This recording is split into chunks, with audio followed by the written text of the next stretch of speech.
Hello my dear students, welcome to English literature class.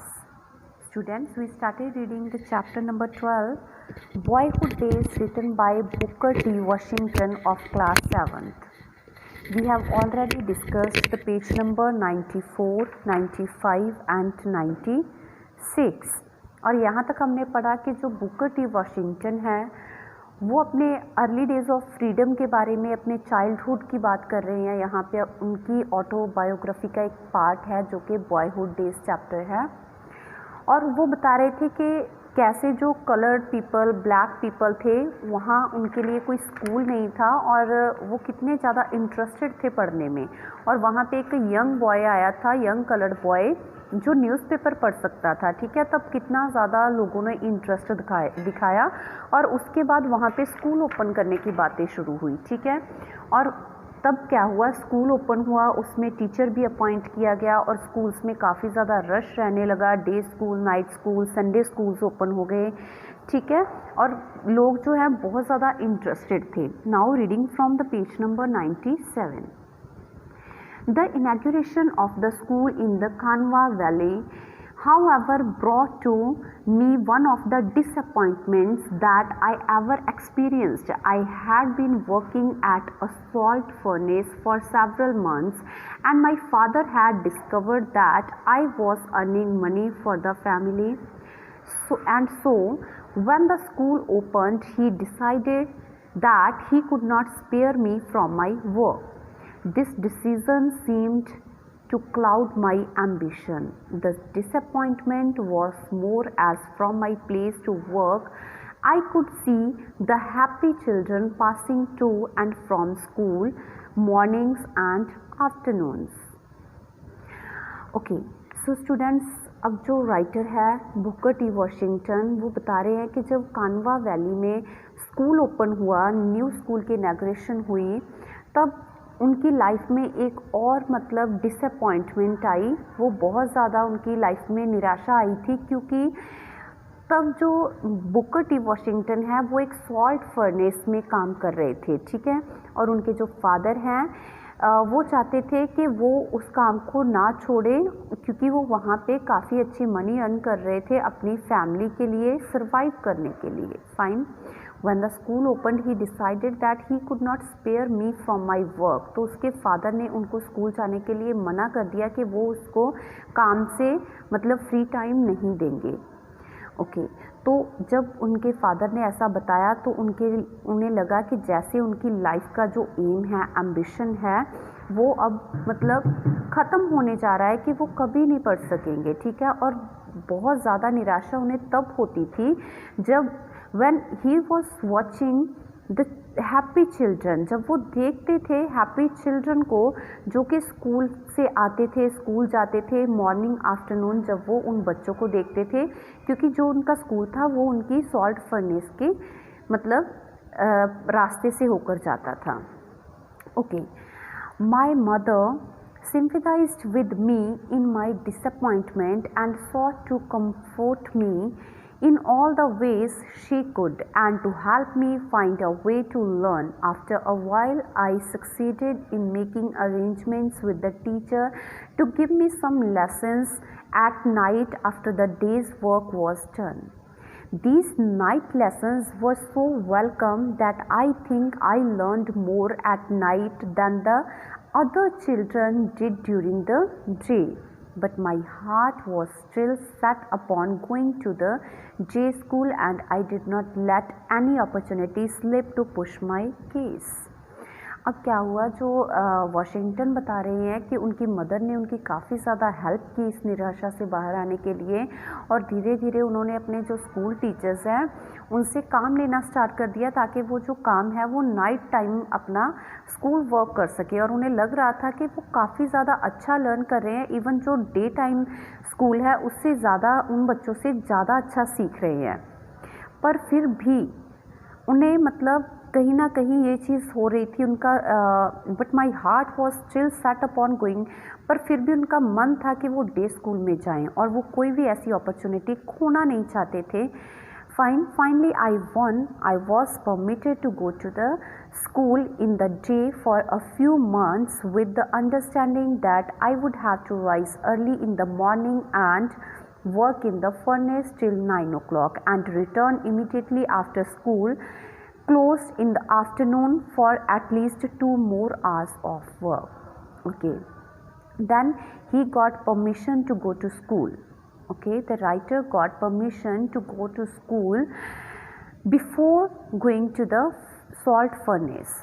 अब वो उनके फादर ने बोला कि आप 9 o'clock तक मतलब सुबह जल्दी उठ के 9 o'clock तक फर्नेस में काम करोगे और उसके बाद स्कूल के आने के बाद फिर से 2 hours उन्हें फर्नेस में वर्क करना पड़ेगा.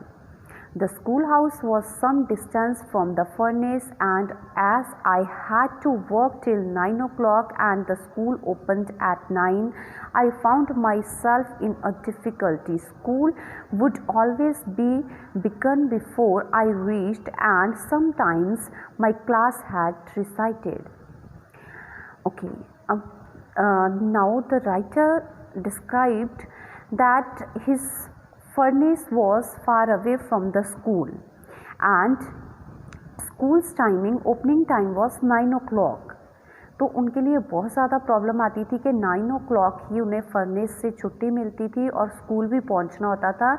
तो वो मतलब ज़्यादातर क्या होता था, वो स्कूल से लेट हो जाते थे. उनका काफ़ी ज़्यादा जो वर्क है वो ऑलरेडी हो चुका होता था. माई क्लास हैड रिसाइटेड मतलब वो पढ़ चुके होते थे. To get overcome this difficulty I yielded to temptation for which most people I suppose will condemn me, but since it is a fact I might as well state it.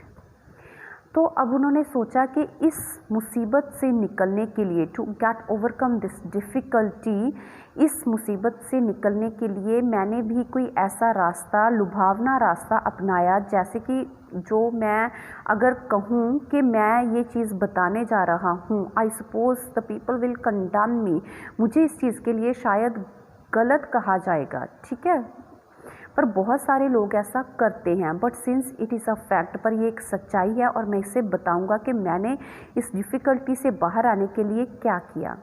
There was a large clock in a little office in the furnace. All the 100 or more workmen dependent upon this clock to regulate their hours of the day's work.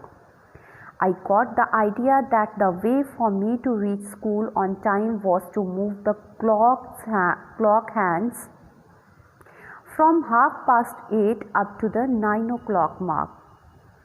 This I found myself doing morning after morning till the furnace boss discovered that something was wrong and locked the clock in a case. बच्चे, अब जो writer है वो बता रहे हैं कि मैंने क्या किया. जो वहाँ पे क्लॉक लगा हुआ था जिसके पे 100 जो वर्कमैन हैं, they were dependent on that clock only to regulate their hours of the day's work. मतलब उनकी as you can see in the picture, उनके फर्नेस में एक क्लॉक लगा था जिसके ऊपर सारे वर्कमैन का टाइम मतलब रेगुलेट होता था. Okay, I got the idea that the way for me to reach the school on time was to move the clock hands. कि मैं क्या करता था, इसको 8:30 से 8:30 से 9 o'clock कर देता था. ठीक है, तो सारे मतलब 8:30 पे ही अपना काम जो है ख़त्म कर देते थे जो 9 o'clock होना होता था. ठीक है, तो इस ऐसे करके मैं हाफ एन आवर पहले फ्री हो जाता था. और मैं ये तब तक करता गया जब तक कि फर्नेस बॉस को पता नहीं चला कि कुछ गलत हो रहा है. And locked the clock in a case. और उसके बाद उन्होंने क्या किया, उस क्लॉक को एक केस में लॉक कर दिया. I did not mean to inconvenience anybody.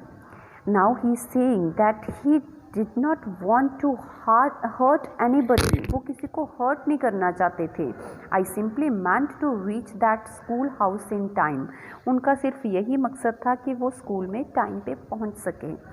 When however I found myself at the school for the first time, I also came across with other difficulty. Now he is going to tell us that he got one more difficulty. He came across with another difficulty in the school. In the first place, I found that all the other children wore hats or caps and I had neither hat nor cap.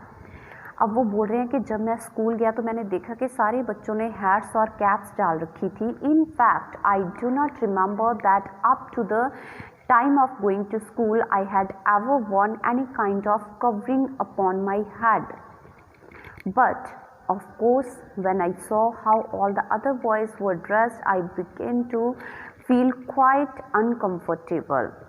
अब वो बोल रहे हैं कि real में क्या था कि मैंने कभी ऐसा कुछ मेरे पास था ही नहीं कि मैं अपना हेड कवर कर सकूं, ठीक है. पर जब मैंने दूसरे बॉयज़ को देखा कि वो वेल ड्रेस्ड होके आते हैं, I felt very uncomfortable. That means Washington described that he felt uncomfortable when he saw the other boys who were well dressed in school. As usual, I told my mother and she explained to me that she had no money with which to buy a hat, but that she would find a way to help me out of the difficulty.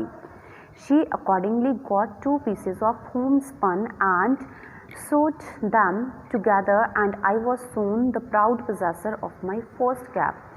Then Washington shared his problem with his mother, and she first told him that she didn't have money with which she could buy a hat, but as she solved his problem by sewing 2 pieces of homespun. उन्होंने दो कपड़े plane लिए और उनको बीच में से stitch करके उसके लिए एक कैप बना दी, जिसके लिए वो बहुत ज़्यादा ही वॉज कंटेंटेड, वो बहुत ज़्यादा खुश था कि उसके पास अभी एक कैप है. The lesson that my mother taught me in this has always remained with me, and I have tried as best as I could to teach it to others. I have always felt proud whenever I think of the incident that my mother had strength of character enough not to be fed into the temptation of trying to impress my schoolmates and others with the fact that she was able to buy me a store hat when she was unable to afford it. I have always felt proud that she refused to go into debt for that which she did not have the money to pay for. Now the Washington described कि मैंने अपनी mother से जो lesson सीखे थे वो कुछ इस कदर थे कि मैं दूसरों को भी ऐसी चीज़ें सिखा सकूं कि जब बाकी बच्चों को देखकर मुझे भी ऐसा महसूस हो रहा था कि मेरे पास कैप हो. तब मेरी मदर ने मुझे इस चीज़ के लिए भी एडजस्टमेंट करनी सिखाई कि कैसे उन्होंने घर से कपड़ा लेकर मुझे एक कैप दी. और मुझे ये चीज़ सीखने को मिली कि हम किसी दूसरे को खुश करने के लिए या दूसरे की चीज़ों को देख के अपने ऊपर मतलब किसी से मनी नहीं बोरो करनी चाहिए या फिर अपने सिर पे कर्ज नहीं चढ़ाना चाहिए, ठीक है. सो since that time I have owned many kind of caps and hats, but never one of which I have felt so proud as of the cap made of the 2 pieces of cloth sewed together by my mother. Now Washington said कि अब तक मेरे पास बहुत सारी caps और hats हैं, पर जैसी कैप जिसके ऊपर मुझे आज तक प्राउड फील होता है, जो मेरी मदर ने सी के दी थी, वैसी कोई कैप नहीं बनी आज तक. क्योंकि वो कैप से जो राइटर है उसे बहुत कुछ सीखने को मिला, उसने काफ़ी चीज़ें लर्न की, इसीलिए उसको जो राइटर है उनको उस कैप के ऊपर बहुत ज़्यादा प्राउड फील होता है. वो बोलते हैं कि आज मेरे पास बहुत ज़्यादा 100 ऑफ कैप्स और हैट्स हैं, पर वैसी कैप नहीं है, मतलब जो मुझे लेसन दे सके. Fine students, hope you understood the story well. Thank you. Have a wonderful day.